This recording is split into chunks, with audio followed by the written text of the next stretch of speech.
Resource guarding is a common dog behavior. In the dog world, it is a perfectly natural, normal behavior. But even though it's a normal, expected, natural behavior in dog world, when we have dogs living with humans, it's something that can be very dangerous and we need to address. Now, dogs can resource guard anything that they see through their eyes as a resource. Oftentimes it's food or toys, but sometimes they'll even guard things like people or their own dog beds. I know one dog owner who had a dog who would always guard their pillow. And this guy couldn't figure out. He would say, I don't understand.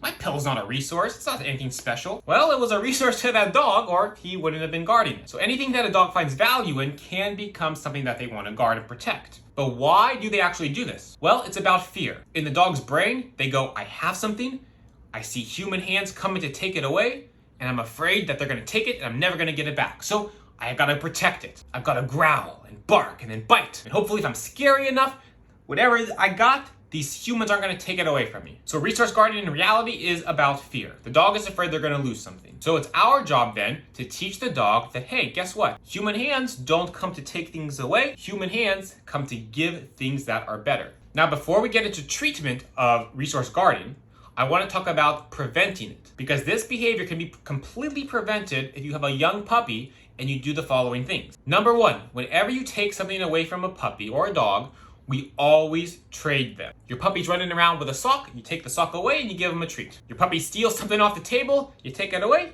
you give him a treat. Thank you. You teach the dog and the puppy that whenever I take something from you, you get something better and higher value back. And there's nothing higher value to a dog than food. Now people will say, oh, aren't you just rewarding the dog for stealing? No, because the behavior is way past the point. Behavior can only be rewarded or punished within 1 second of the behavior occurring. So when I'm taking a toy away from a puppy and I'm giving him a treat within 1 second, I'm rewarding the action of trading. And then teaching the puppy that, hey, trading is a good thing. There's nothing to be afraid of because when I take something away from you, you get something better. The most common thing the dogs guard is their food bowls. Now, I don't even like to feed dogs out of food bowls. I always prefer to feed dogs out of puzzle toys. All their meals go into puzzle toys. Toys that you can put food into and then the dog has to figure out how do I get it out. They're much better because you put a bowl of food down, it's gone in 30 seconds. You split a dog's kibble up into 4 or 5 puzzle toys.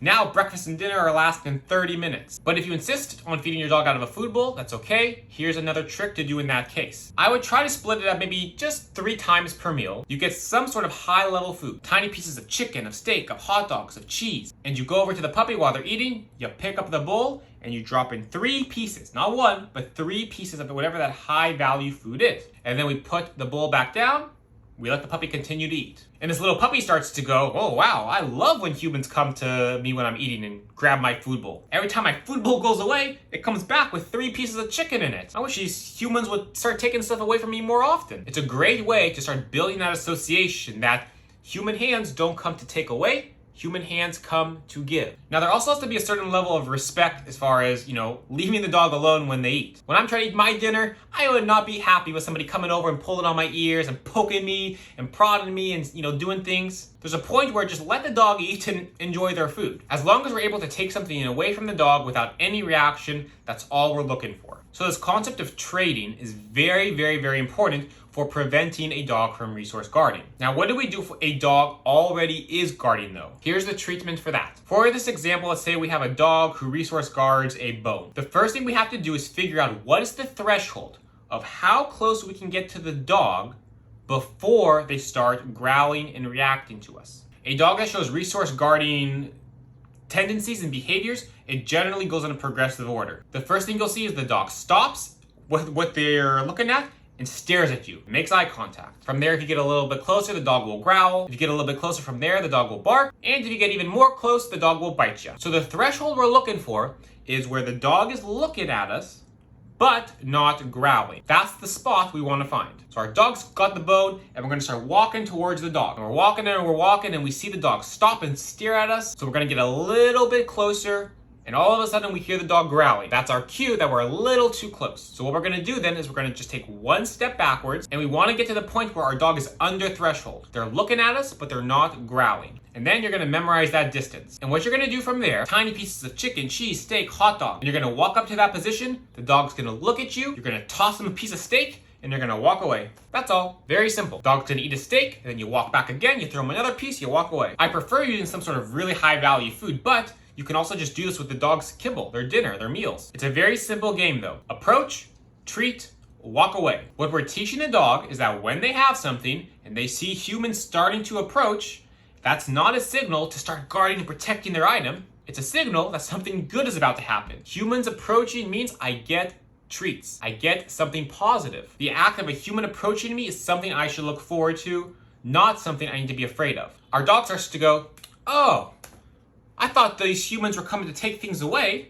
Turns out, when I see humans approaching me, they're coming to give me things. That's what we want our dog thinking. So you stay that distance for about a week. We go nice and slow. We're not gonna try to rush this process. After a week though, then what you're gonna do is try to move up just one step, just a tiny bit closer to the dog. And as long as the dog is not growling, that's perfect. We've gotten a little bit closer, but we're still keeping the dog under threshold. And you're gonna do the same game. Approach, treat, walk away. And you'll stay at that distance for a week. And then after that, you move up. And then the following week, you move up another step. And then another week goes by, another step. Another week goes by, another step. And pretty soon, you're right in front of the dog. You're reaching down, you're picking up an item, and you're giving the dog the treat, and then you're giving the item back. And by this point, our dog's mentality has changed. And now our dog's mindset has become, oh my God, I love humans approaching me. They come up to me and they take my toy away and they give me chicken and steak and then they give me the toy back. And because we've gone nice and slow, our dog has been able to learn that humans approaching are the best thing in the world. Every time I see humans getting close to me when I have something that I think is high value, something even better happens. I get steak, I get chicken, I get hot dogs. I love humans approaching me. And you can use this process for anything the dog is guarding. Your dog is on the couch guarding the couch, you do the same process. Your dog is guarding a person, you have the dog next to that person and you do the same process of approach, treat, walk away. You have to go slow and you have to have patience. But instead of just throwing a shock collar or a choke chain on the dog and suppressing this behavior, we're actually addressing and treating the underlying fear and changing the way the dog associates and thinks about how people approach them when they have something. Thanks for watching. If this video was helpful, be sure to leave a like and subscribe to the channel. And if you need a little extra help training your dog, check out BrightDog.com.